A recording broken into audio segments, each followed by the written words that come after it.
اذان کے سلسلے میں گفتگو کی جا رہی ہے تو مجھے حضرت امام ابن سیرین رحمۃ اللہ علیہ کا ایک واقعہ یاد آیا کہ ایک مرتبہ حضرت امام ابن سیرین رحمۃ اللہ علیہ، جن کا نام محمد ابن سیرین تھا اور جو خوابوں کی تعبیر کے امام تھے، ان کی خدمت میں ایک شخص حاضر ہوئے اور انہوں نے آ کر یہ بات کہی کہ حضرت، میں نے یہ خواب دیکھا ہے کہ میں اذان دے رہا ہوں۔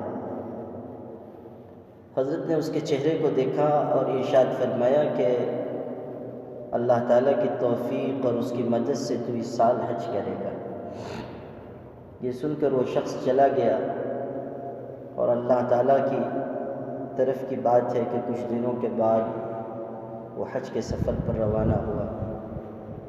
کچھ دنوں کے بعد ایک اور شخص آیا اور اس نے یہی خواب بیان کیا کہ میں نے خواب میں یہ دیکھا ہے کہ میں اذان دے رہا ہوں۔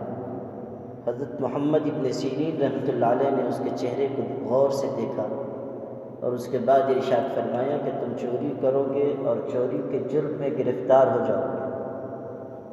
وہ شخص یہ سن کر چلا گیا اور چند دنوں کے بعد اسی طرح کا واقعہ ظاہر ہوا کہ اس نے چوری کی اور چوری کے جرم میں گرفتار کر لیا گیا۔ لوگوں کو بڑی حیرت ہوئی کہ ایک ہی خواب کی دو الگ الگ تعبیر حضرت نے بتائی اور دونوں تعبیر پوری ہوئی۔ تو ان کے شاگردوں نے پوچھا کہ حضرت، آپ نے ایک ہی خواب کی الگ الگ تعبیر کیسے بیان فرمائی؟ تو حضرت نے فرمایا کہ جب پہلا شخص میرے پاس آیا اور اس نے اپنا خواب بیان کیا تو اس کی شکل و صورت سے نیکی، صالحیت اور تقوی ظاہر ہو رہا تھا، اور قرآن مجید میں اللہ تعالیٰ نے 17ویں پارے میں سورہ حج میں ارشاد فرمایا ہے وَأَذِّن فِي النَّاسِ بِالْحَجِّ يَأْتُوكَ رِجَالًا وَعَلَى كُلِّ ضَامِرٍ يَأْتِينَ مِنْ كُلِّ فَجٍّ عَمِيقٍ، کہ لوگوں کے درمیان حج کا اعلان کر دو۔ ابراہیم علیہ السلام سے کو حکم دیا گیا کہ حج کا اعلان کرو، حج کے لیے اذان دے دو۔ اذن فی الناس بالحج، حج کا اعلان کر دو۔ تو چونکہ اس کی شکل و صورت سے نیکی ظاہر ہو رہی تھی، اس لیے میں نے یہ تعبیر دی کہ یہ حج کرے گا۔ اور دوسرا شخص جب آیا تو اس کے چہرے سے خباثت، شیطنت اور گناہوں کے آثار ظاہر ہو رہے تھے۔ تو یکایک میرے ذہن میں قرآن مجید کے 13ویں پارے کی آیت، سورہ یوسف کی آیت آئی، جس میں اعلان کیا گیا، بتایا گیا فَأَذَّنَ مُؤَذِّنٌ أَيَّتُهَا الْعِيرُ إِنَّكُمْ لَسَارِقُونَ، کہ ایک پکارنے والے نے پکارا یوسف علیہ السلام کے واقعات میں، کہ ایک پکارنے والے نے پکارا کہ وہ قافلے والوں تم چور ہو۔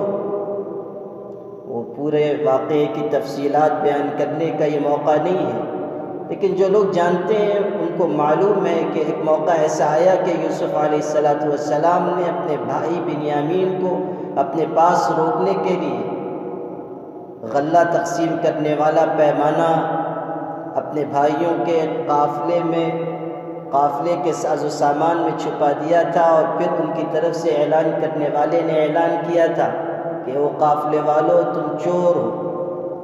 فَأَذَّنَ مُؤَذِّنٌ أَيَّتُهَا الْعِيرُ إِنَّكُمْ لَسَارِقُونَ۔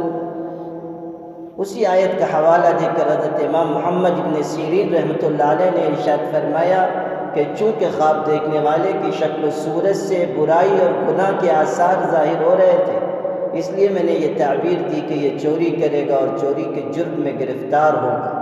قرآن مجید پر کیسی گہری نظر تھی اللہ کے اس بندے کی، اور واقعی وہ تعبیر خواب کے فن کے امام تھے۔ چنانچہ ان کا یہ واقعہ بھی مشہور ہے کہ ایک شخص ان کے پاس آیا، اس نے آ کر کہا کہ میں نے اپنی چارپائی کے نیچے آگ جلتی ہوئی دیکھی ہے۔ حضرت نے فرمایا کہ اپنی چارپائی کے نیچے زمین کھودو، خزانہ نکلے گا۔ زمین کھودی گئی اور خزانہ نکلا۔ کچھ دنوں کے بعد ایک اور شخص آیا اور اس نے بعینی یہ خواب بیان کیا اور کہا کہ میں نے اپنی چارپائی کے نیچے آگ جلتی ہوئی دیکھی ہے۔ حضرت نے فرمایا کہ جاؤ جلدی جلدی اپنے گھر کا ساز و سامان نکالو، تمہارے گھر کی چھت گر جانے والی۔ چنانچہ وہ گیا اور ابھی اس نے کچھ ہی ساز و سامان نکالا تھا کہ ایک دم سے چھت گر گئی۔ پوچھنے والوں نے پوچھا کہ ایک ہی خواب کی تو الگ الگ تعبیر کیسے آپ نے بیان فرمائی؟